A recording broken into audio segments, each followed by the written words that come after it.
Imagina que es diciembre de 2001. Eres un arquitecto de 43 años llamado Martín, viviendo en el agradable barrio de Palermo, en Buenos Aires, Argentina. Tienes un buen automóvil comprado a crédito hace 18 meses, un título universitario, una póliza de seguro de vida pagada religiosamente durante años, y lo más importante, tienes tus ahorros en dólares estadounidenses guardados en un banco de primera línea. Has hecho todo bien. Has trabajado duro. Has evitado las deudas innecesarias. Has confiado en las instituciones y en las promesas de estabilidad de tu gobierno.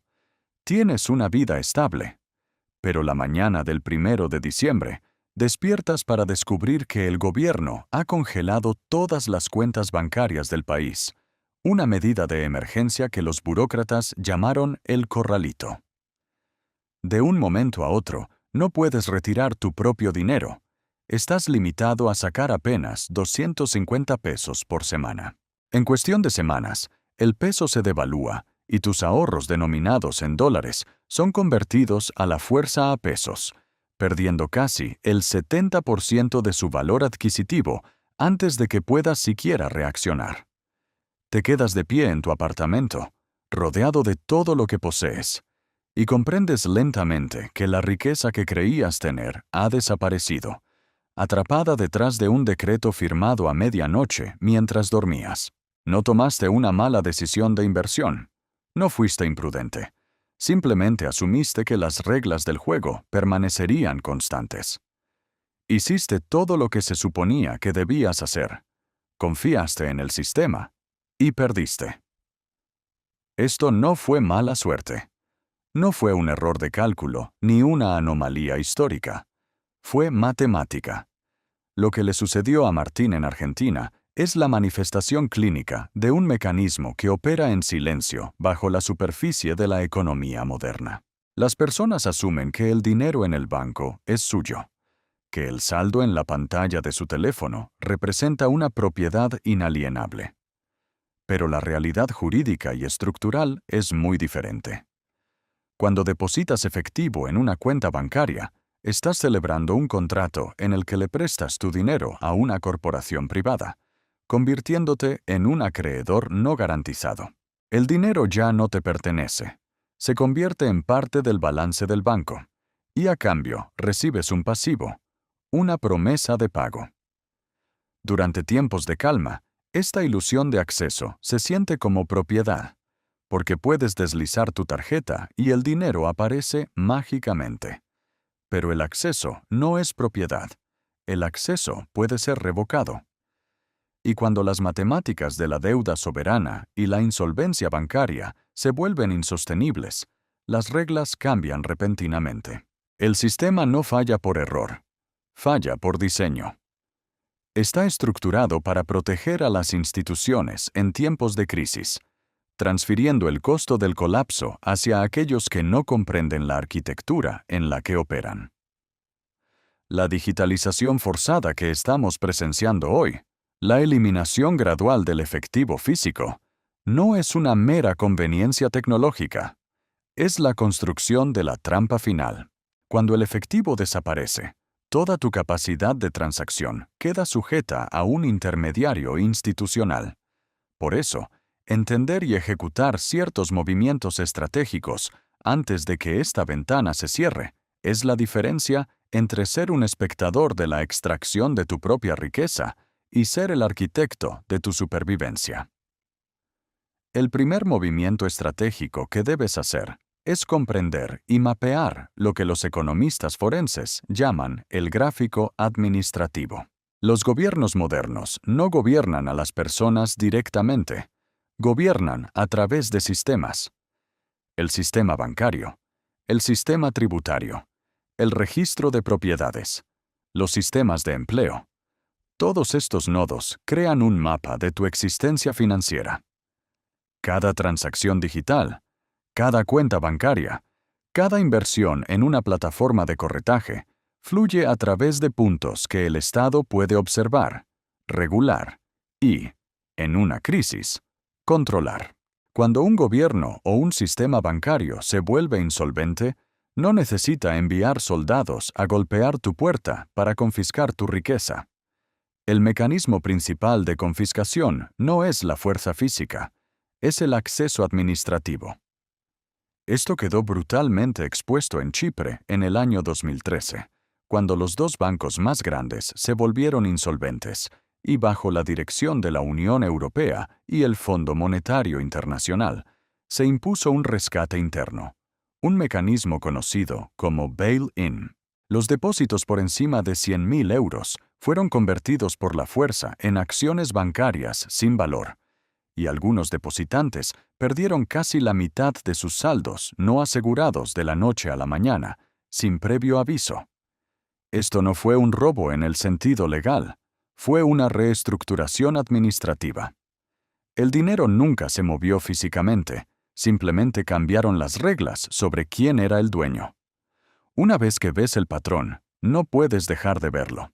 En Grecia, en 2015, se impusieron controles de capital de un día para otro, limitando los retiros de los cajeros automáticos a 60 euros diarios y congelando los ahorros de toda una vida en cuentas bancarias a las que sus dueños no podían acceder. Las personas con cientos de miles de euros en el banco descubrieron que si no puedes acceder a tu dinero, no tienes dinero. Tienes un número en una pantalla. La eliminación del efectivo físico es el objetivo final de este gráfico administrativo, porque el efectivo físico es la única forma de dinero fiduciario que existe fuera del alcance digital de las instituciones. Es una transacción anónima, de igual a igual, sin intermediarios, sin permisos, sin posibilidad de ser congelada por un algoritmo o un decreto administrativo. Por lo tanto, tu primer movimiento es auditar tu exposición al gráfico administrativo y reconocer que cualquier activo que dependa de la continuidad institucional es vulnerable cuando las instituciones mismas entran en crisis. La riqueza no desaparece, se transfiere. Y se transfiere de quienes mantienen todo su capital dentro del sistema hacia el sistema mismo, para recapitalizar sus balances rotos. El segundo movimiento estratégico es la acumulación táctica y la custodia privada de liquidez física fuera del sistema bancario. Esta es una decisión que la cultura financiera moderna penaliza activamente. Se nos dice que guardar efectivo es ineficiente, que pierde valor frente a la inflación, que debe estar invertido, o al menos depositado, ganando algún rendimiento marginal. Y aunque el efectivo a largo plazo es una pésima reserva de valor porque pierde poder adquisitivo sistemáticamente debido a la expansión monetaria. En el corto plazo, durante la fase aguda de una crisis o un colapso del sistema financiero, el efectivo físico adquiere una propiedad estructural que ningún otro activo posee. No puede ser rescatado internamente, no puede ser congelado por un banco y no puede ser confiscado digitalmente. Durante la Gran Depresión, tras el colapso del mercado en octubre de 1929, la verdadera devastación económica no provino de las acciones, sino del sistema bancario operando bajo el modelo de reserva fraccionaria. Cuando demasiados depositantes querían su dinero al mismo tiempo, los bancos simplemente no podían pagar, porque ese dinero había sido prestado. El sistema colapsó bajo su propia matemática, llevando al cierre de más de 9.000 bancos estadounidenses entre 1930 y 1933. Las personas que confiaron en el sistema y dejaron su dinero depositado fueron borradas financieramente, mientras que aquellos que comprendieron la fragilidad de las instituciones retuvieron efectivo físico y preservaron su capacidad de compra en un entorno de deflación severa. El efectivo es tu seguro contra la fricción institucional y la paralización del crédito. Cuando los sistemas de pago digitales fallan, ya sea por ciberataques, fallas en la red eléctrica o controles de capital gubernamentales, la economía no se detiene, se fragmenta y se vuelve local. Quien posee efectivo físico puede continuar adquiriendo bienes esenciales, negociando desde una posición de fuerza cuando todos los demás están paralizados por la dependencia digital. Esta no es una estrategia de inversión a largo plazo. Es la construcción de un cortafuegos. Mantener de 3 a 6 meses de gastos básicos en efectivo físico, guardado de manera segura bajo tu propio control físico, no te hará rico, pero garantizará que no te conviertas en una víctima colateral de la próxima crisis de liquidez institucional. Es el costo de la soberanía. La clase media pierde porque confía, asumiendo ciegamente que la infraestructura tecnológica y legal que les permite transaccionar hoy estará intacta mañana. El efectivo físico te devuelve el poder de ser tu propio custodio en el entorno más hostil posible. El tercer movimiento estratégico implica utilizar la liquidez no solo como un mecanismo de defensa, sino como un instrumento agresivo de opcionalidad y poder de negociación. La verdadera función del efectivo en tu vida no es simplemente cubrir una emergencia como la avería de un automóvil o una factura médica. La función profunda de tener capital líquido disponible es la transformación de tu arquitectura psicológica y estratégica. La investigación en economía conductual demuestra que la escasez financiera impone un costo cognitivo masivo. Vivir de cheque en cheque, sin margen de maniobra, consume literalmente tu ancho de banda mental, reduciendo tu coeficiente intelectual efectivo y destruyendo tu capacidad para planificar a largo plazo.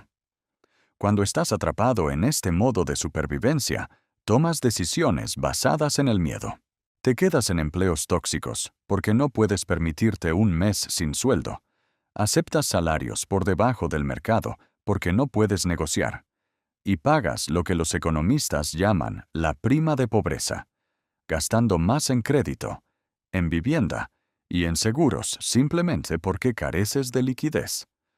Por el contrario, cuando posees reservas líquidas sustanciales, todo tu paradigma cambia. Detienes la ansiedad de fondo. Tu mente se libera para pensar estratégicamente sobre tu carrera, tus inversiones y tu posicionamiento frente al caos. Esto es historia documentada, no es teoría. Durante el colapso financiero de 2008, tras la caída de Lehman Brothers, vimos cómo la economía se dividía entre aquellos con opcionalidad y aquellos sin ella. Las personas sin liquidez perdieron sus hogares, se vieron obligadas a vender activos en el peor momento posible y aceptaron recortes masivos en sus niveles de vida.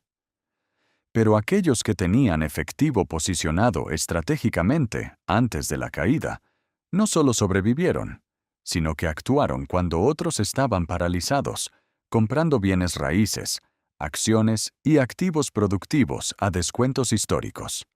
El efectivo es a pólvora seca. Te da la capacidad de esperar la oportunidad adecuada, la capacidad de alejarte de un mal acuerdo y el poder de actuar con precisión clínica cuando el pánico se apodera de la mayoría.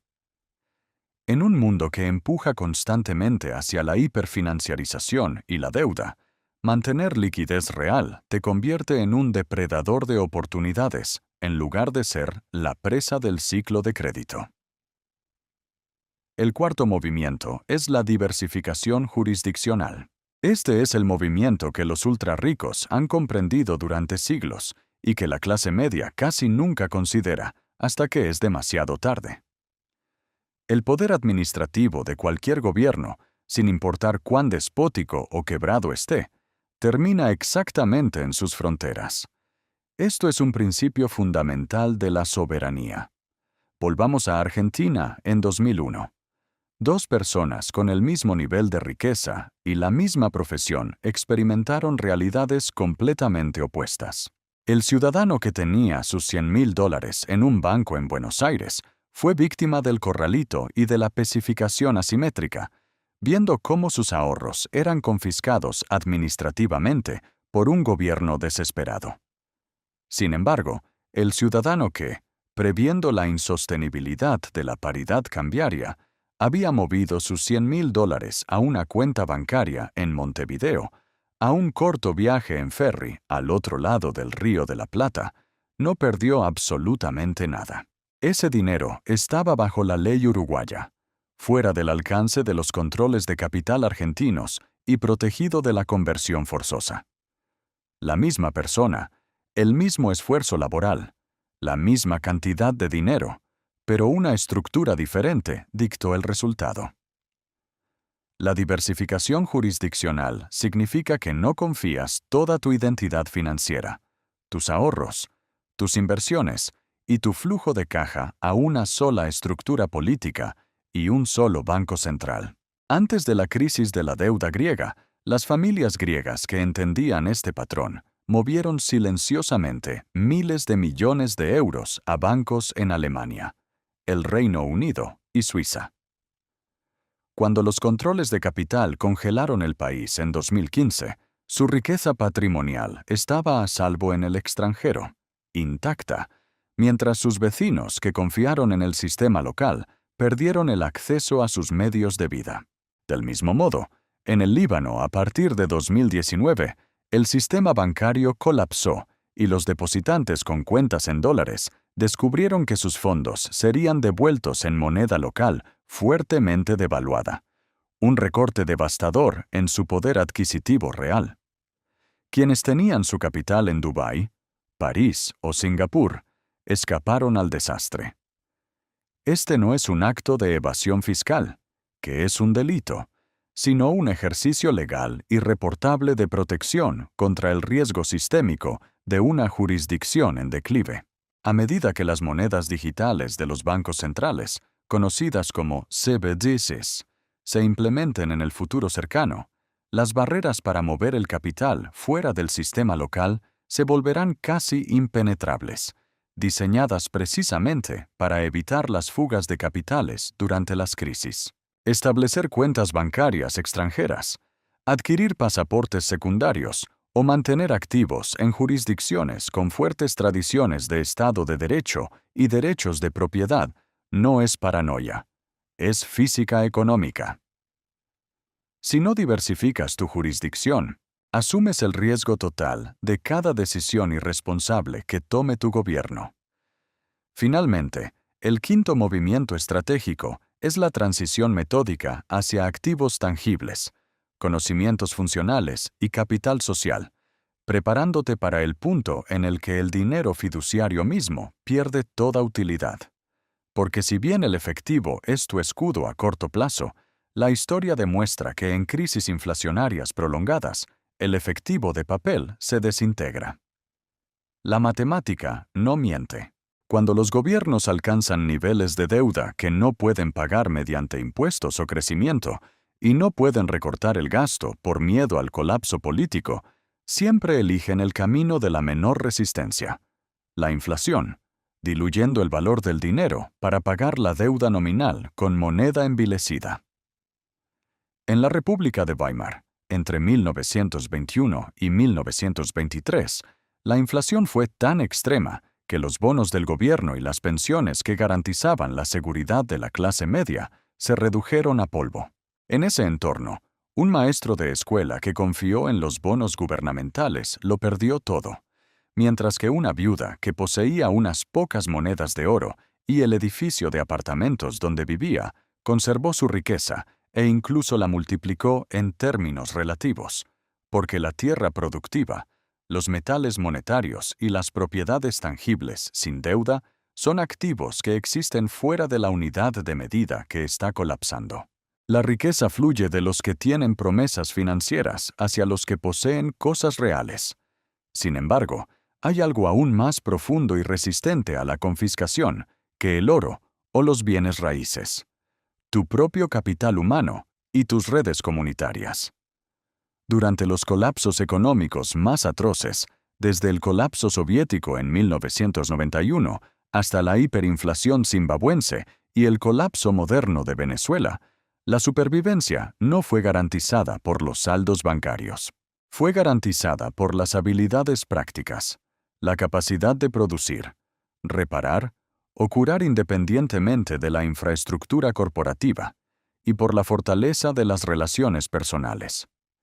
En Argentina, tras el corralito, surgieron enormes redes de trueque, donde un dentista podía ofrecer sus servicios a cambio de alimentos cultivados por un agricultor, eludiendo por completo el fallido sistema monetario estatal. Este capital social, la confianza construida con tus vecinos, colegas y comunidad extendida, habita en un dominio al que el Estado no puede acceder administrativamente.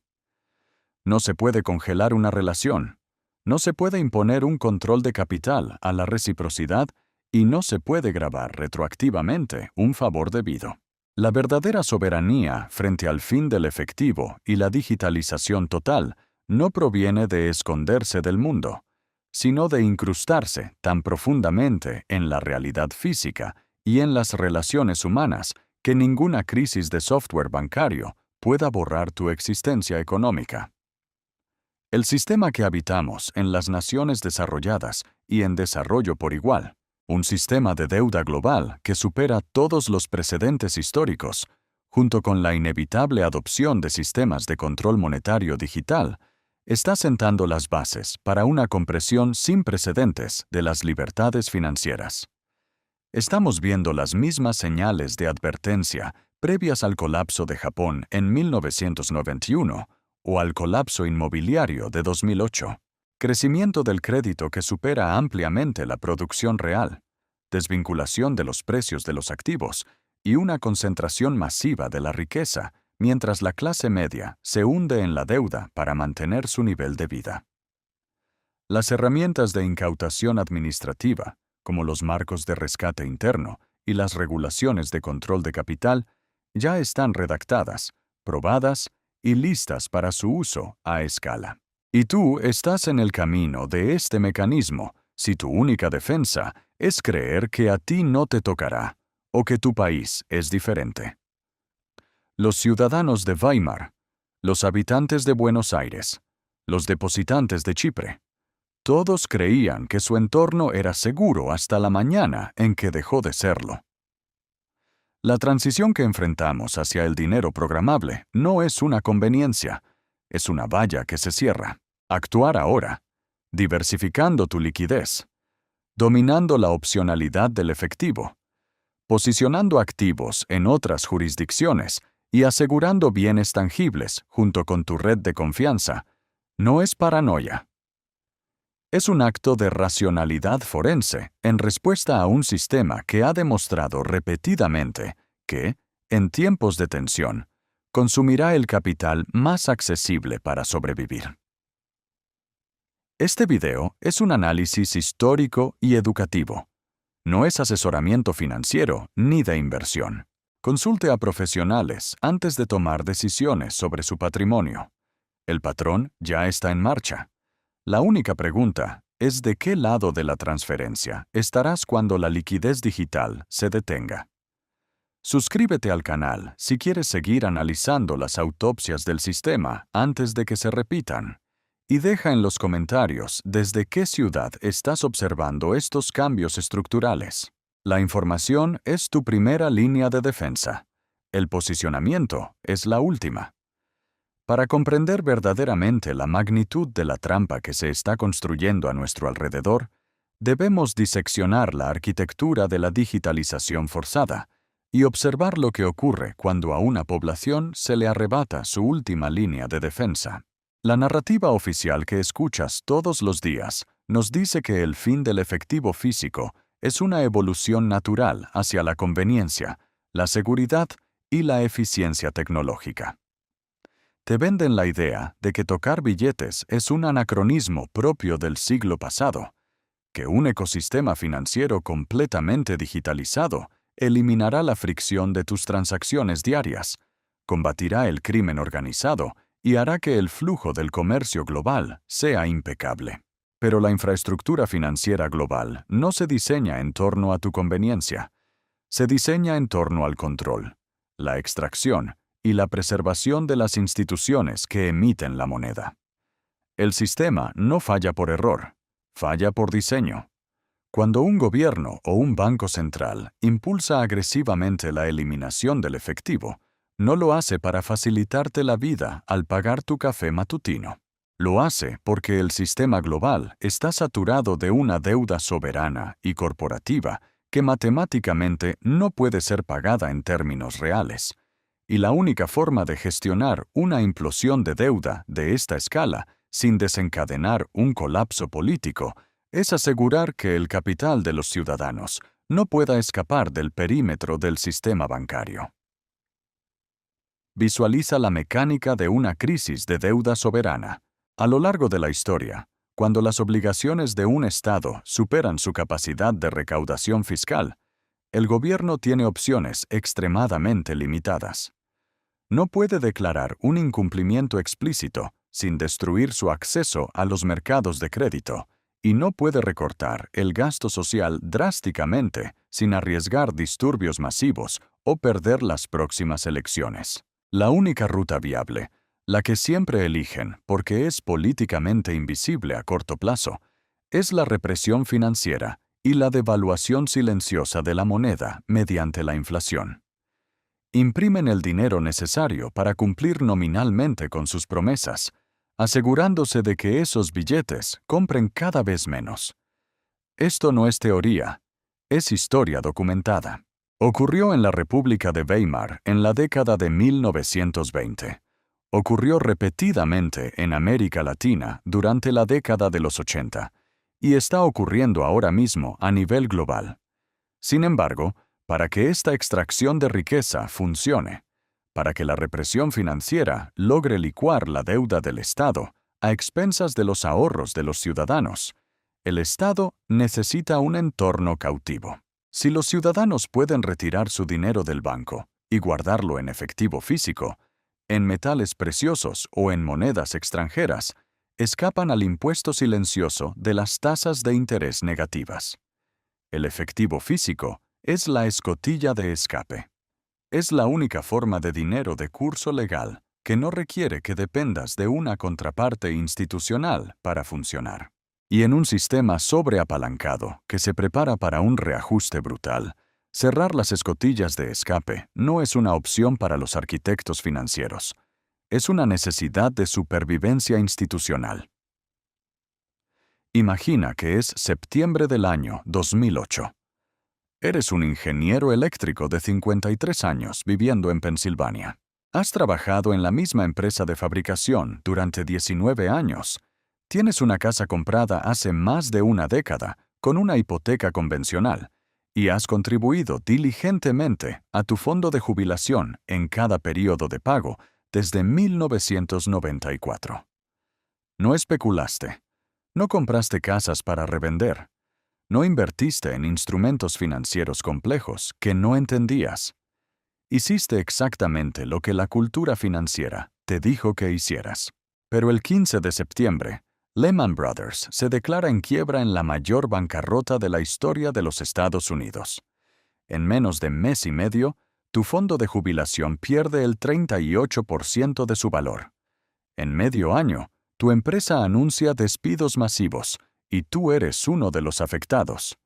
Al cabo de un año, el capital de tu casa ha caído casi un 40%, dejándote con una deuda mayor al valor de mercado de tu propiedad. No cambiaste nada. No cometiste ningún error. Pero el sistema en el que habías construido tu vida se derrumbó debajo de ti.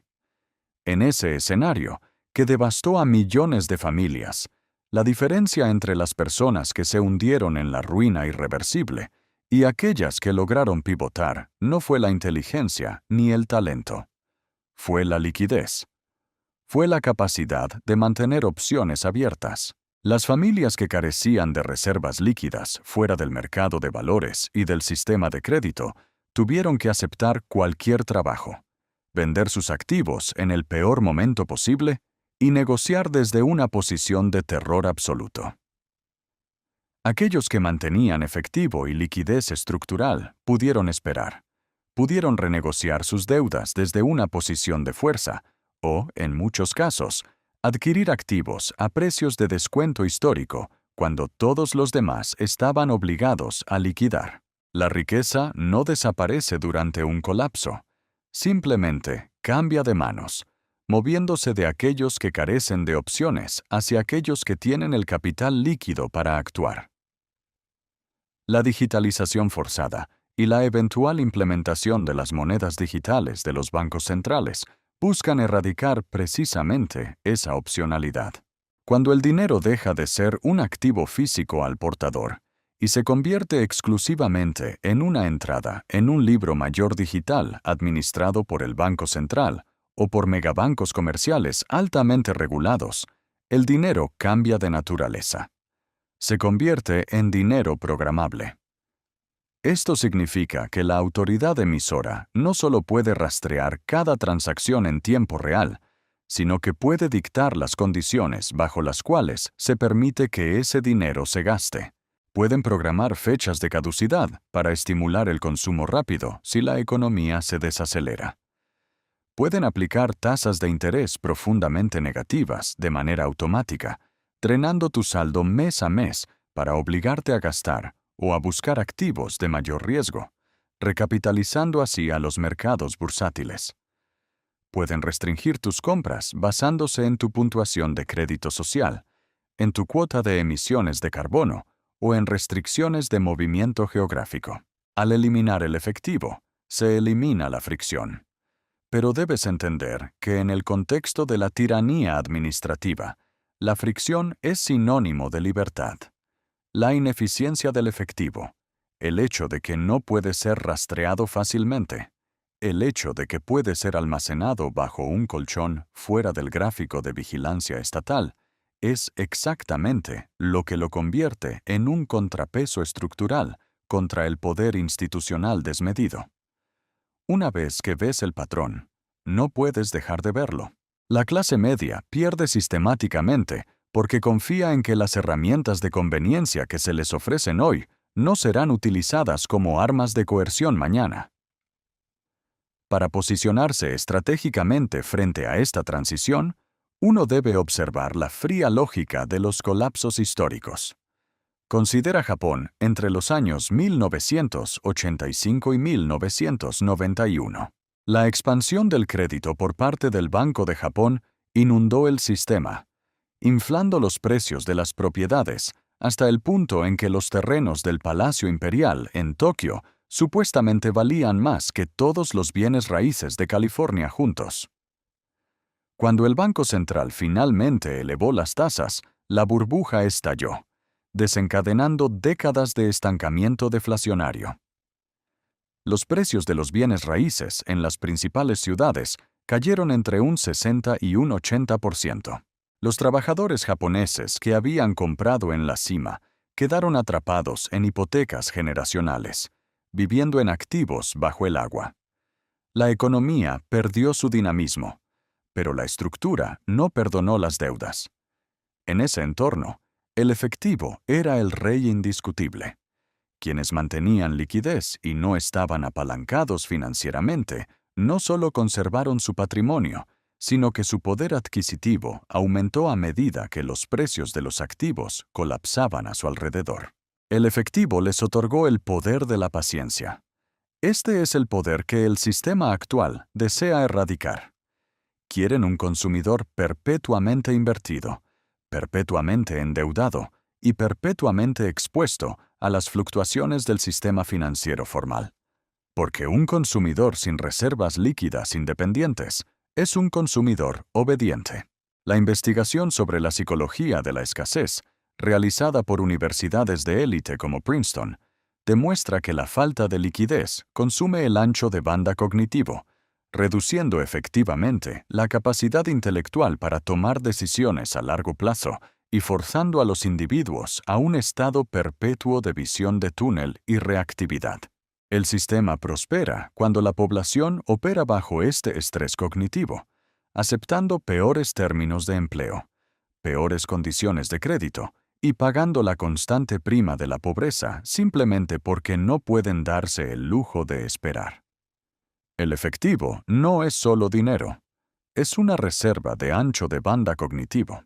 Es la infraestructura psicológica que te permite decir que no, que te permite alejarte de la mesa de negociaciones y que te permite evaluar las oportunidades sin el terror paralizante de la insolvencia inminente.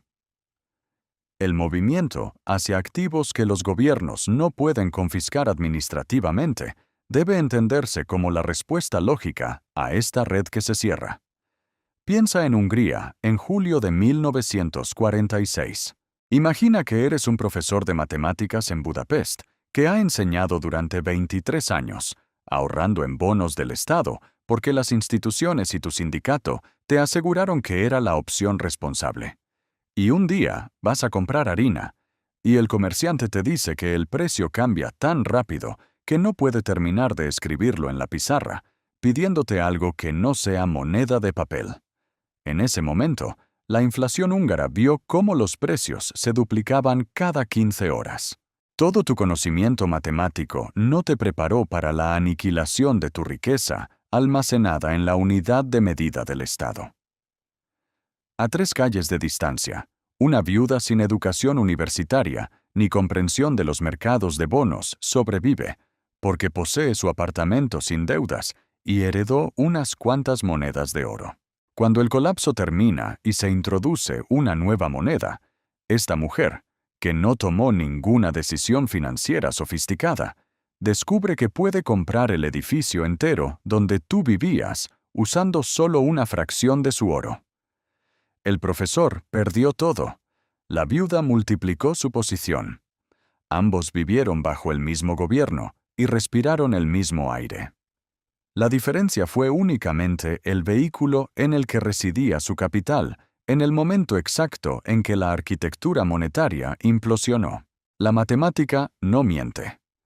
Cuando la moneda se devalúa hasta la inexistencia, los activos productivos, las propiedades sin apalancamiento, los metales monetarios y las habilidades intransferibles absorben instantáneamente el valor que se fuga del papel moneda.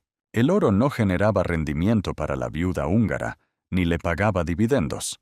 Simplemente actuó como una bóveda hermética que transportó su poder adquisitivo a través del fuego del colapso institucional, permitiéndole emerger al otro lado, con capital intacto, listo para adquirir los activos angustiados de aquellos que confiaron en las promesas del gobierno. El posicionamiento frente a la muerte del efectivo requiere, paradójicamente, una adopción implacable de activos altamente físicos e inconfiscables, en conjunto con la optimización de tu liquidez.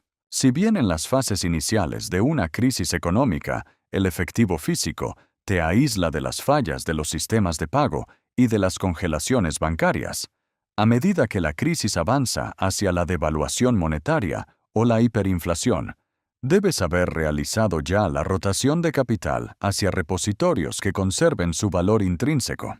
Históricamente, en todos y cada uno de los colapsos observados, desde Zimbabue hasta la desintegración soviética en 1991, los individuos que preservaron su riqueza no fueron los más ricos en los libros de contabilidad bancarios, sino aquellos que poseían tierras productivas capaces de generar alimentos, metales preciosos fuera del sistema de cajas de seguridad institucionales, divisas fuertes en jurisdicciones extranjeras inaccesibles para el gobierno local, y bienes de consumo de alta demanda y alta escasez. El colapso del rublo soviético no fue mitigado por cuentas de ahorro gubernamentales. Fue soportado por personas que entendieron que una caja de antibióticos, unos galones de combustible o unas botellas de vodka poseían una liquidez inmediata en un mercado fragmentado que superaba temporalmente incluso la utilidad de los metales preciosos. El mercado de trueque que emerge de las cenizas de una moneda muerta obedece a la cruda fisiología humana, no a los mandatos de un banco central. Y aunque hoy en día parezca impensable en los epicentros del mundo desarrollado, la vulnerabilidad de las complejas cadenas de suministro y la fragilidad del crédito masivo garantizan que las mismas leyes económicas básicas se aplicarán cuando la ilusión de estabilidad se rompa. Las personas son inducidas a mantener todo su valor neto dentro de cuentas de corretaje, cuentas de jubilación sujetas a penalizaciones por retiro temprano, y propiedades fuertemente hipotecadas, Esta falta de opcionalidad, esta parálisis estructurada, es el diseño exacto que permite a los estados rescatar a los bancos fallidos y monetizar déficits billonarios sin enfrentar una fuga de capitales inmediata. El sistema es un corralito digitalizado a escala continental. Los 5 movimientos estratégicos, por tanto, deben ejecutarse en concierto y en silencio, mucho antes de que las señales de advertencia ocupen los titulares de los periódicos. Primero, la desvinculación crítica. Debes reducir agresivamente tu exposición a instrumentos financieros que te atrapan institucionalmente y que están denominados puramente en la moneda local sin respaldo. Esto incluye minimizar la deuda de tasa variable que puede destruirte en los primeros compases de un ajuste inflacionario, donde los bancos centrales suben las tasas drásticamente para frenar la hemorragia de la moneda. En Argentina o en Turquía, quienes tenían hipotecas de tasa variable antes del colapso se enfrentaron a pagos mensuales que se multiplicaron exponencialmente antes de que sus salarios pudieran ajustarse, aplastándolos entre el costo de la deuda y el costo de la vida. Eliminar las obligaciones fijas en un entorno incierto es la forma más pura de preservar tu flujo de caja frente a la agresión externa. Segundo, la acumulación silenciosa de efectivo físico. En contra del consejo financiero convencional, mantener una parte sustancial de tus gastos operativos en billetes físicos fuera del sistema te hace invulnerable a caídas del sistema, controles de capitales sorpresivos y cierres bancarios durante las primeras e inciertas semanas de cualquier evento de estrés sistémico. Es un fondo de guerra no para ganar intereses, sino para comprar opciones y movilidad. Tercero, la transferencia estructurada hacia la fisicalidad.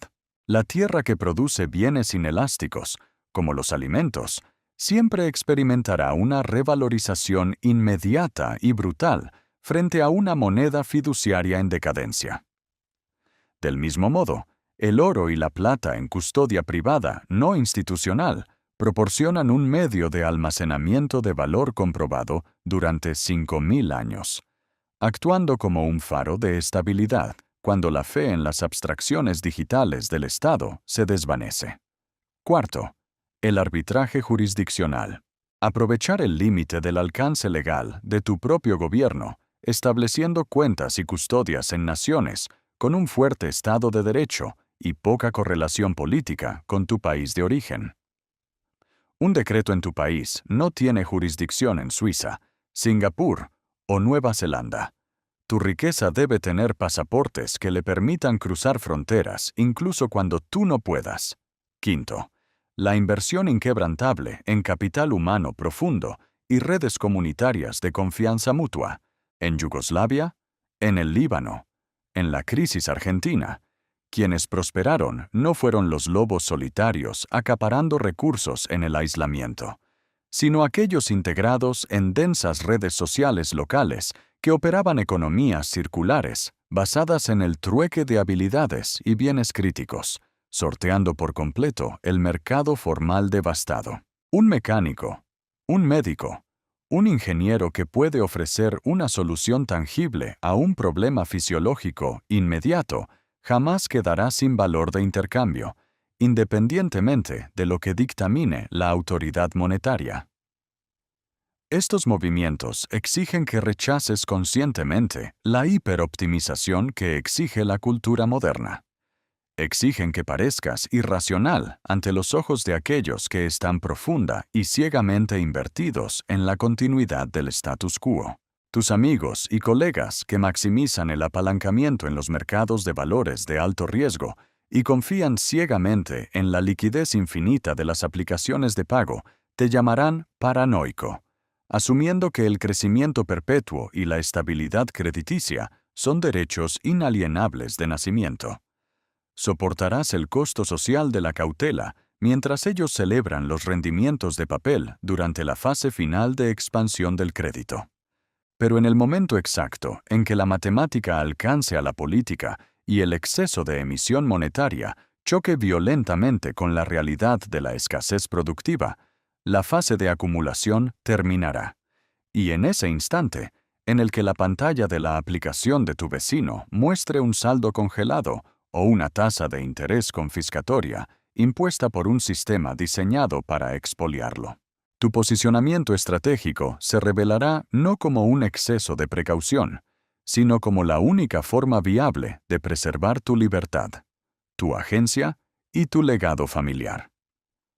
La clase media sufre de manera desproporcionada en cada colapso porque ha delegado por completo la responsabilidad de su supervivencia a instituciones cuyo incentivo final es sacrificarlos en el altar de la liquidez sistémica. No cometas el error de creer que tu obediencia a las reglas de un sistema viciado será recompensada con clemencia.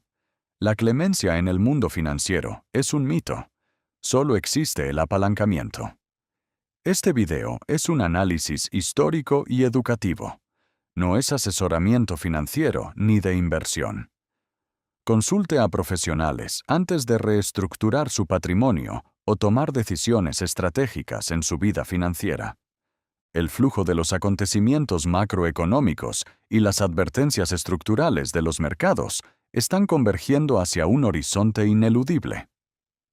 Si valoras el análisis forense de la realidad económica y deseas comprender la mecánica de la máquina antes de ser procesado por ella, considera suscribirte a este canal. Deja un comentario con el nombre de tu ciudad para entender desde dónde estás enfrentando estos cambios tectónicos y hacia dónde se dirige la presión de los mercados locales. La historia avanza en ciclos, y la única constante real es que quienes ven el patrón a tiempo son los únicos que tienen el privilegio de elegir cómo responder. Para entender la magnitud absoluta de lo que significa la eliminación del efectivo, debemos profundizar en la psicología del consumo y la arquitectura del control que se esconde detrás de la promesa de la conveniencia. La transición hacia una economía puramente digital no es simplemente un cambio en el medio de intercambio. Es una alteración fundamental en la relación de poder entre el individuo y el Estado. Cuando el dinero físico existe, actúa como un freno natural a la política monetaria extrema. Si un banco central decide implementar tasas de interés profundamente negativas para forzar a la población a gastar su dinero y estimular artificialmente la economía, los ciudadanos tienen una defensa asimétrica e infalible. Retirar su dinero en billetes físicos y guardarlos en una caja fuerte. El billete físico bajo el colchón rinde un 0% de interés, lo cual es matemáticamente superior a un rendimiento negativo del menos 3% en una cuenta bancaria digital. Esta simple fricción física, esta capacidad de retirar el consentimiento del sistema bancario, aterroriza a los planificadores centrales. El efectivo es el límite físico a la represión financiera. Por lo tanto, para que el sistema pueda gestionar las asombrosas montañas de deuda soberana acumulada en las últimas décadas sin declarar un incumplimiento formal, ese límite físico debe ser erradicado. El sistema no falla por error, falla por diseño. La abolición del efectivo es el requisito estructural previo para la próxima fase de extracción de riqueza. Cuando observamos la historia de las crisis financieras, vemos que la clase media siempre es la principal víctima, y esto se debe a una vulnerabilidad específica. Su riqueza está completamente integrada en la economía formal, pero carecen de la movilidad internacional del gran capital. Durante la crisis financiera global del año 2008, los ejecutivos bancarios y los grandes fondos de cobertura que provocaron el colapso fueron rescatados con billones de dólares de liquidez digital, creada de la nada por los bancos centrales. Fue una inyección de capital en la cúspide de la pirámide. Mientras tanto, millones de familias de clase media, que habían sido seducidas por la promesa de que los precios de la vivienda siempre subirían, descubrieron que sus hipotecas eran implacables. El rescate fue digital e institucional, pero las ejecuciones hipotecarias fueron físicas y personales. 10 millones de familias en los Estados Unidos perdieron sus hogares. ¿Quién compró esas casas? En los años siguientes, enormes firmas de capital privado y corporaciones institucionales adquirieron esos activos tangibles a precios de liquidación, convirtiendo a una generación de propietarios en una generación de inquilinos permanentes. La riqueza no desaparece, se transfiere. Y se transfirió de las familias de clase media, que estaban atrapadas en pasivos fijos y carecían de liquidez de emergencia, hacia entidades con acceso directo a las líneas de crédito de la Reserva Federal. En un mundo sin efectivo, esta dinámica se hiperbólica. Si no puedes salir del sistema bancario, no puedes protegerte de los rescates internos, las confiscaciones o la devaluación programada. Te conviertes en un prisionero en un corralito digital que abarca todo el país, donde tu única opción es observar cómo la matemática implacable de la devaluación consume tu poder adquisitivo. La llegada de las monedas digitales de los bancos centrales representa el paso final en esta evolución de control. A diferencia del dinero digital actual en tu cuenta bancaria comercial, que sigue siendo en teoría un pasivo del banco comercial hacia ti, una moneda digital del Banco Central es un pasivo directo del Estado. Y lo más peligroso no es su digitalización, sino su programabilidad. El dinero programable permite a los burócratas codificar las reglas de comportamiento económico directamente en el medio de intercambio. Imagina que es el año 2028. La economía entra en recesión y el gobierno necesita aumentar la velocidad del dinero. Tu salario se deposita en tu billetera digital gubernamental, pero viene con una fecha de caducidad. Tienes 30 días para gastar el 20% de tu saldo, o ese valor simplemente se evaporará de tu cuenta. O imagina que el gobierno impone racionamiento de energía o de ciertos alimentos por motivos geopolíticos o climáticos. Tu dinero digital simplemente no funcionará si intentas comprar combustible más allá de tu cuota asignada mensual, o si intentas adquirir un boleto de avión habiendo excedido tu límite de movilidad.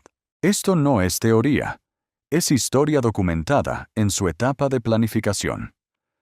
Los documentos técnicos publicados por el Banco de Pagos Internacionales y diversos bancos centrales exploran abiertamente estas capacidades como herramientas revolucionarias de política macroeconómica. La capacidad de dirigir el consumo, restringir el ahorro y penalizar el comportamiento no deseado a través de la arquitectura misma del dinero es el sueño húmedo de cualquier régimen autoritario, y se está vendiendo a las poblaciones occidentales bajo el disfraz de la conveniencia, la inclusión financiera y la protección contra el fraude.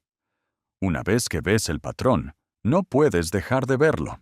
La pérdida del efectivo es la pérdida de la privacidad total, y sin privacidad financiera no hay agencia política ni libertad individual. Todo disidente político, todo periodista independiente, todo ciudadano que cuestione la narrativa oficial puede ser silenciado no con un arresto policial, sino simplemente apagando su capacidad para transaccionar. Por esta razón, los movimientos estratégicos que discutimos anteriormente no son simples consejos financieros, son un protocolo de supervivencia. Analicemos cómo interactúan estos movimientos frente a la red que se cierra. Al desvincularte de la deuda, te quitas de encima el apalancamiento que el sistema utiliza para obligarte a permanecer en la rueda del hámster corporativo. La deuda es el instrumento que te fuerza a aceptar salarios estancados y condiciones laborales en deterioro, porque no puedes permitirte el lujo de perder tu flujo de caja digital. Sin deudas, tus necesidades de ingresos caen drásticamente, otorgándote la capacidad de rechazar la participación forzada en sistemas que no te benefician. Al mismo tiempo, al mantener reservas en efectivo físico, creas un perímetro de seguridad temporal. Sabes que, matemáticamente, el papel moneda perderá valor a largo plazo, Pero en el caos agudo de una transición monetaria o una crisis bancaria como la de Grecia, ese papel es el único puente hacia los recursos esenciales, mientras los sistemas electrónicos colapsan o se congelan. Pero la verdadera genialidad estratégica radica en el arbitraje jurisdiccional y la fisicalidad extrema. En un mundo donde tu país de residencia intenta acorralar tus activos digitales, mantener capital en una jurisdicción extranjera fuerte, operando bajo leyes que tu gobierno no puede reescribir, es el equivalente financiero a tener un bote salvavidas fuera del alcance de los guardacostas. Si la moneda local se desploma, como sucedió con el peso argentino repetidamente o con la lira turca, tus activos extranjeros denominados en monedas más fuertes se aprecian masivamente en términos locales. Esto te permite repatriar fracciones de ese capital para comprar activos reales en tu país de origen a precios de remate, ejecutando tú mismo la transferencia de riqueza en lugar de ser la víctima de ella. Sin embargo, el escudo definitivo contra la programación del dinero no es financiero en absoluto. Es productivo y social. La viuda en Hungría sobrevivió a la hiperinflación de 1946 no porque entendiera la macroeconomía, sino porque poseía un activo inelástico, un edificio de apartamentos que proporcionaba refugio. Las personas necesitan un techo independientemente de si la moneda se llama pengo, forinto, dólar o euro digital. Del mismo modo, en la Unión Soviética, tras el colapso del rublo en 1991, las personas que florecieron en las ruinas del sistema no fueron los burócratas con cuentas de ahorro estatales, sino aquellos que poseían tierras para cultivar alimentos, herramientas y habilidades intransferibles. Médicos que podían curar infecciones sin la infraestructura de un hospital moderno. Mecánicos que podían mantener vehículos funcionando cuando las cadenas de suministro de repuestos colapsaron. Ingenieros que podían reparar sistemas de agua.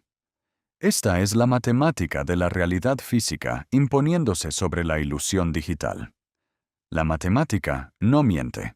Si el sistema te quita la capacidad de elegir cómo y dónde gastas tu dinero digital, tu única defensa es minimizar tu necesidad de usar ese dinero, construyendo redes de trueque y economías circulares en tu comunidad local.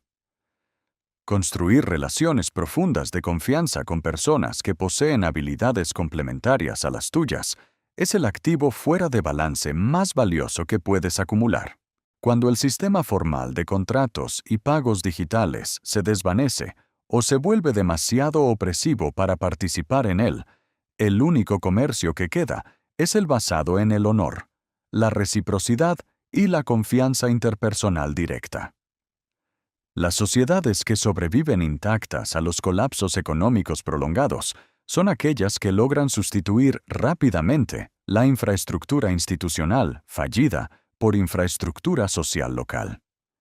El peligro más grande al que te enfrentas hoy no es la hiperinflación repentina al estilo de Zimbabue, sino una degradación lenta, metódica e invisible de tu capacidad adquisitiva, combinada con un aumento simultáneo de la vigilancia y el control sobre tus opciones de salida. Es una muerte por 1000 cortes, donde cada paso hacia el sistema sin efectivo se justifica con una crisis de corto plazo, una emergencia sanitaria, una crisis climática, una amenaza a la seguridad nacional. Siempre hay una excusa noble para centralizar el poder.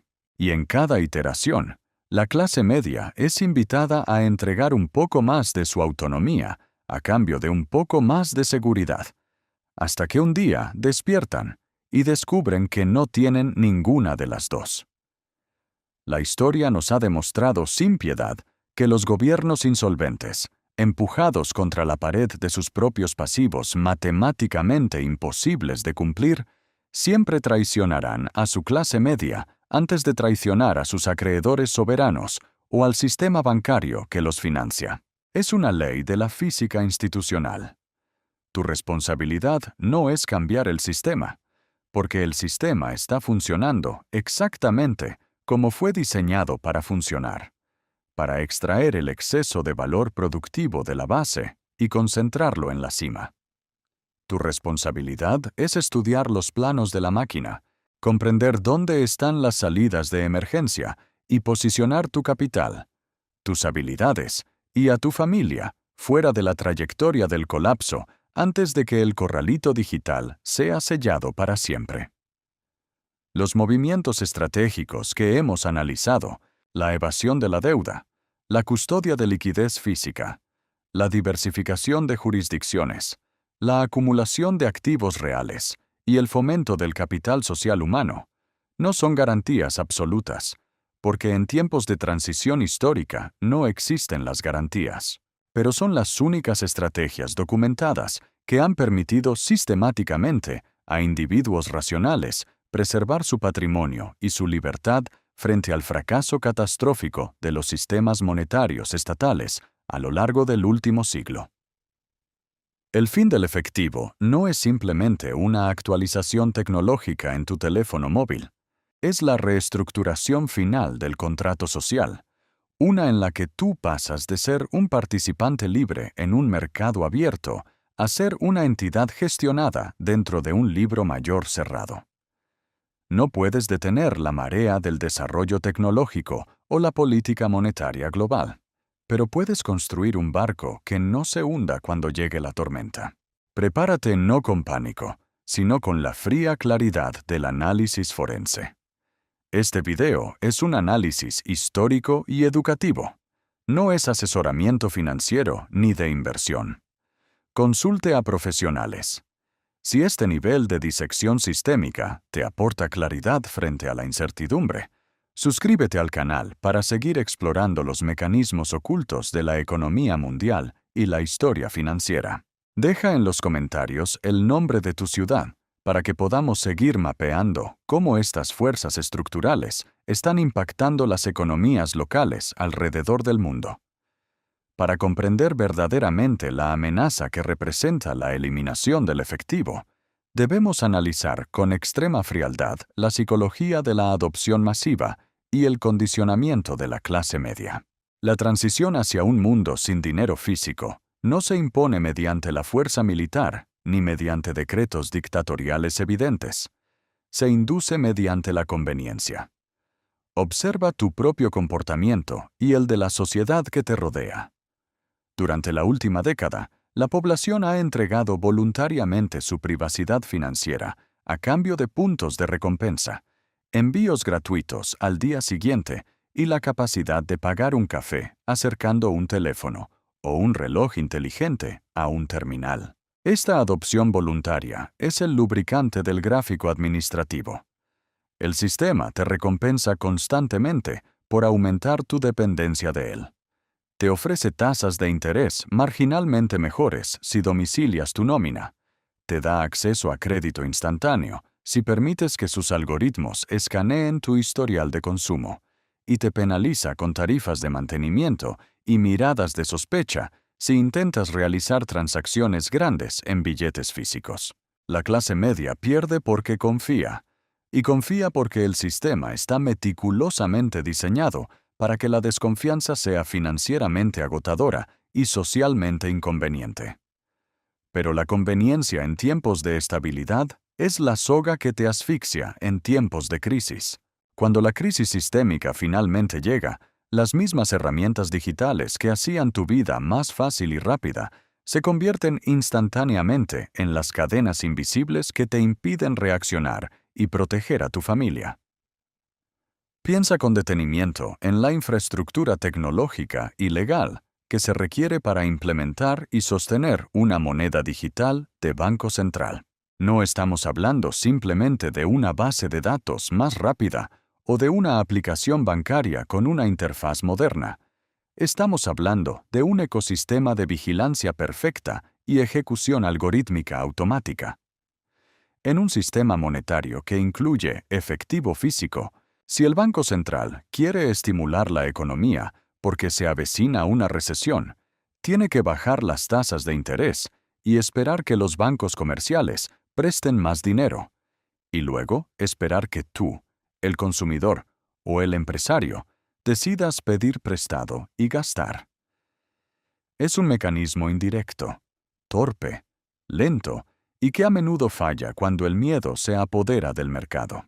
Sin embargo, en un sistema monetario puramente digital y programable, el Banco Central no necesita esperar tu decisión ni tu consentimiento. Puede alterar la tasa de interés de tu billetera digital individual en tiempo real. Puede programar tu dinero para que pierda el 5% de su valor nominal si no lo gastas en los próximos 30 días. Y sí, intentando proteger tu patrimonio, decides que prefieres comprar un activo refugio, como una onza de oro, un terreno agrícola o una moneda extranjera. El algoritmo puede simplemente clasificar esa transacción específica como no autorizada bajo las actuales medidas de emergencia económica, bloqueando la transferencia al instante. Esto no es teoría. Es historia documentada en su fase de diseño técnico actual. Los documentos de política y los informes de investigación de los principales foros económicos mundiales discuten estas capacidades de dinero programable, no como riesgos distópicos para los derechos civiles, sino como herramientas macroeconómicas absolutamente necesarias para gestionar la próxima fase de contracción del crédito global.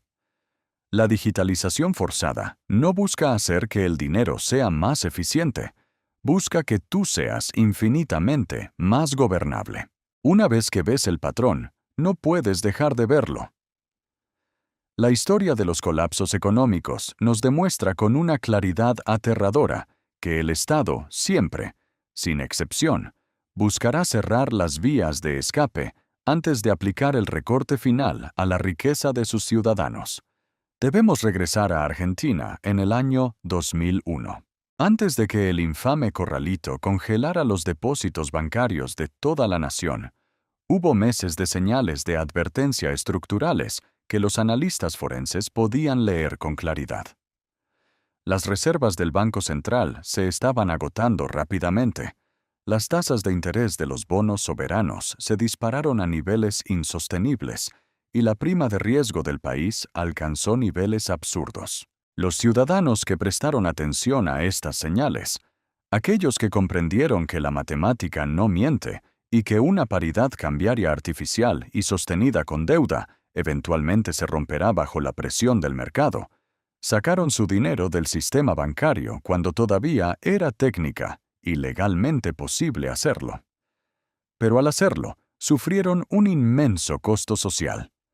Parecían paranoicos. Sus amigos, sus colegas de trabajo y sus propios familiares probablemente les dijeron que estaban exagerando, que el gobierno había prometido en televisión nacional mantener el valor de la moneda, que los bancos internacionales que operaban en el país eran sólidos y respaldados por sus matrices en el extranjero.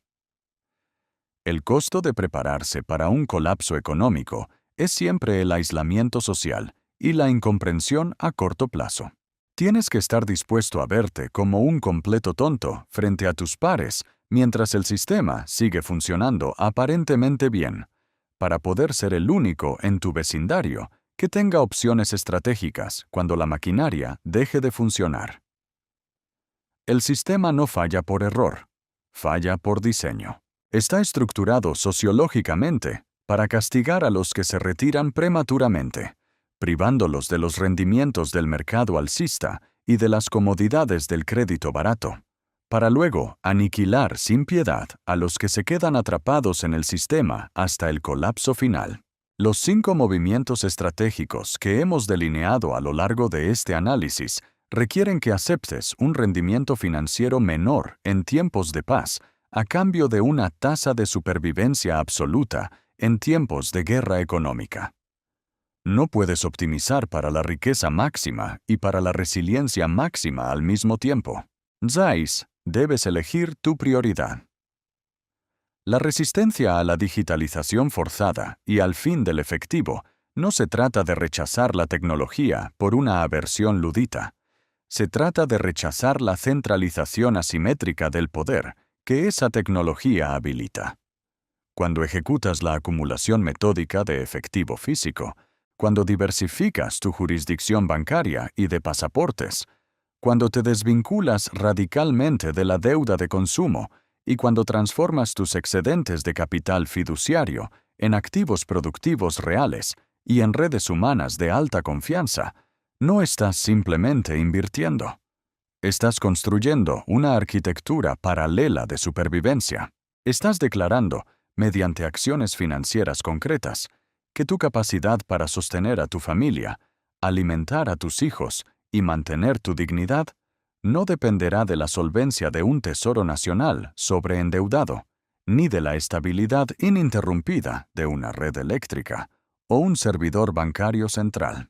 El ciudadano promedio de clase media no entiende esto porque ha sido condicionado desde su nacimiento a ver el dinero como una constante universal e inmutable, como el aire que respira o el agua que bebe.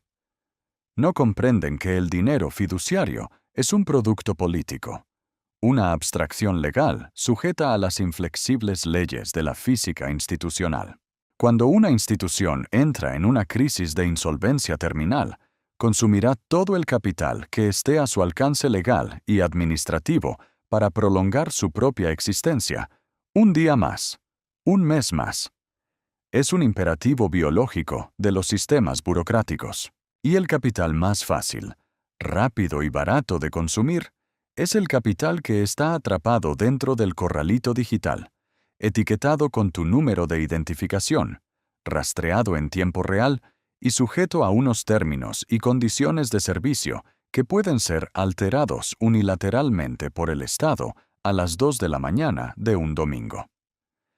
Las personas a menudo buscan certezas y se preguntan cuándo ocurrirá este colapso final del efectivo y la imposición del control digital total. La respuesta forense es que no habrá un anuncio dramático ni un día oficial del fin del dinero físico. Los sistemas monetarios rara vez mueren en explosiones cinematográficas que acaparan las portadas de los diarios de un día para otro. Mueren en diluciones lentas, burocráticas y altamente justificadas.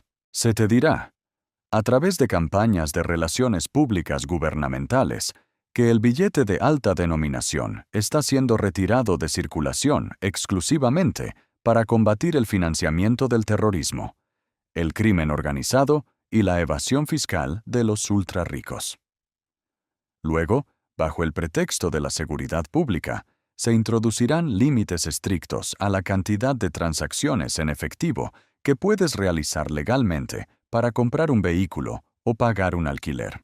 Los comercios locales y las grandes cadenas, incentivados por subsidios fiscales del gobierno o presionados por regulaciones contables onerosas, dejarán de aceptar papel moneda de forma paulatina, colocando carteles que digan que por tu seguridad y la de sus empleados, solo aceptan pagos electrónicos. Los cajeros automáticos se volverán cada vez más escasos. Se les impondrán tarifas prohibitivas para operar. Y finalmente, serán retirados por ser redundantes y costosos de mantener. Y un día, simplemente te despertarás en una economía donde el efectivo ya no es una opción viable para la subsistencia básica, donde no puedes comprar comida, combustible, ni pagar servicios médicos sin pasar por un embudo digital monitoreado. Ese es el momento exacto en que se cierra la trampa estructural. Si cometes el error letal de esperar a que ese día llegue para intentar mover tu riqueza hacia activos tangibles o hacia jurisdicciones extranjeras protectoras, descubrirás que las salidas de emergencia han sido soldadas desde afuera. El precio de los activos tangibles que retienen valor real, como la tierra productiva con acceso a agua, las herramientas de producción o los metales monetarios, ya habrá descontado la crisis por completo, alcanzando valoraciones estratosféricas e inalcanzables, expresadas en la moneda digital que se deprecia aceleradamente. Y los controles de capital algorítmicos impedirán automáticamente que transfieras tu riqueza fuera del país, marcando cualquier intento de huida de capital como una actividad sospechosa sujeta a congelamiento. La ventana de oportunidad para realizar estos movimientos existe ahora, precisamente porque la transición hacia la prisión digital aún no se ha completado. Tienes el privilegio del tiempo, pero el tiempo es un activo que se deprecia cada segundo que decides no actuar. En última instancia, el fin del efectivo físico representa mucho más que una transición monetaria. Es el fin de la ilusión fundamental de que el Estado y el individuo tienen intereses alineados. En un entorno macroeconómico de hipercrecimiento, demografía expansiva y abundancia de recursos baratos, esa ilusión de alineación puede mantenerse porque hay suficiente prosperidad generada para enmascarar la extracción que el sistema realiza sobre la base productiva. Pero en un mundo definido por el estancamiento secular, la deuda impagable a niveles corporativos y soberanos y las severas presiones de una población que envejece, la matemática cambia. El Estado debe extraer una proporción cada vez mayor de la riqueza privada simplemente para mantener los pagos de intereses de sus obligaciones pasadas y evitar el colapso de sus propias instituciones. En este escenario, tú eres el rendimiento de esa deuda. Tu trabajo diario, tus ahorros acumulados durante décadas, tu capacidad de consumo futuro. Todo eso es la garantía colateral que respalda los bonos soberanos de tu país. La clase media pierde sistemáticamente porque confía en que los administradores políticos y financieros de este sistema actuarán en beneficio del ciudadano, ignorando por completo la fría realidad de que la estructura misma del sistema les exige sacrificar el poder adquisitivo del ciudadano para salvar la moneda y evitar la quiebra estatal. Esto no es teoría, es historia documentada a lo largo de siglos. Los ciudadanos alemanes en la República de Weimar, que vieron sus seguros de vida convertirse en polvo, los oficinistas japoneses en la década de los 90 que quedaron atrapados en el colapso inmobiliario de una década perdida, las familias estadounidenses en 2008 que fueron ejecutadas por bancos que simultáneamente recibían rescates del gobierno federal. Todos ellos aprendieron esta implacable lección a través de la aniquilación de su capital. La única diferencia fundamental en esta ocasión, la variable que hace que nuestro presente sea infinitamente más peligroso, es la escala global de la deuda y la tecnología de vigilancia y control disponible para los planificadores centrales. Tienen herramientas que los burócratas de Weimar o los banqueros de los años 30 no podrían haber imaginado ni en sus sueños más ambiciosos. Debes tomar estos 5 movimientos estratégicos no como una simple cartera de inversiones diversificada, sino como una verdadera declaración de independencia financiera y operativa. La auditoría exhaustiva de tu exposición al gráfico administrativo, la acumulación silenciosa y disciplinada de liquidez física fuera del radar institucional, el uso agresivo de esa liquidez para obtener un poder de negociación asimétrico cuando los demás están desesperados, la diversificación jurisdiccional que te saca efectivamente del radio de explosión de la política fiscal de tu gobierno local, y la transición metódica, calculada y a largo plazo hacia activos productivos reales y redes sociales hiperlocales de apoyo mutuo. Esta es la arquitectura completa de la resistencia financiera frente a un colapso sistémico. Ejecutar estos movimientos no requiere que seas un multimillonario. No requiere que tengas acceso a información privilegiada de Wall Street, ni que seas un genio de la inversión. Solo requiere que tengas la disciplina emocional para actuar de manera contraria a la masa cuando los demás están cómodos y adormecidos por la conveniencia. Requiere la claridad intelectual, fría y forense, para reconocer que el sistema financiero moderno no está diseñado para protegerte ni para enriquecerte, sino para utilizarte como liquidez de salida cuando llegue el momento de la verdad. El efectivo es tu última línea de defensa física en una guerra que se libra con ceros y unos. Es la fricción sagrada que te permite frenar el ritmo de tu vida, pensar con claridad estratégica, negociar desde una posición de fuerza y, si las circunstancias lo exigen, escapar. Cuando te quitan esa fricción, te quitan el control absoluto sobre la energía económica que has invertido tu vida entera en acumular a través de tu trabajo y sacrificio. La matemática no miente, y los balances de los bancos centrales globales nos están gritando la conclusión ineludible. Una vez que ves el patrón del ciclo de deuda, expansión monetaria y control autoritario, no puedes dejar de verlo. El sistema no falla por error, falla por diseño. La puerta del corralito digital se está cerrando lentamente, pero con una fuerza imparable. Posiciónate ahora. Estructura tu vida alrededor de la opcionalidad y la resiliencia, y toma el control de tu riqueza antes de que el diseño se complete y la opción de elegir te sea arrebatada para siempre. Este video es un análisis histórico y educativo. No es asesoramiento financiero ni de inversión. Consulte a profesionales antes de tomar cualquier decisión patrimonial, fiscal o estratégica en su vida. Si este análisis forense y estructural te ha proporcionado la claridad necesaria para entender la verdadera arquitectura de la crisis monetaria que se avecina y te ha sacado de la complacencia, suscríbete a este canal para que podamos seguir diseccionando los sistemas antes de que fallen. Queremos saber desde dónde nos estás viendo y cómo estás experimentando tú mismo estos cambios estructurales, la inflación y la desaparición del efectivo en tu economía diaria. Deja un comentario con el nombre de tu ciudad. El tiempo de la negación ciega ha terminado. Es hora de observar la maquinaria de frente, entender sus engranajes y actuar en consecuencia con una estrategia implacable.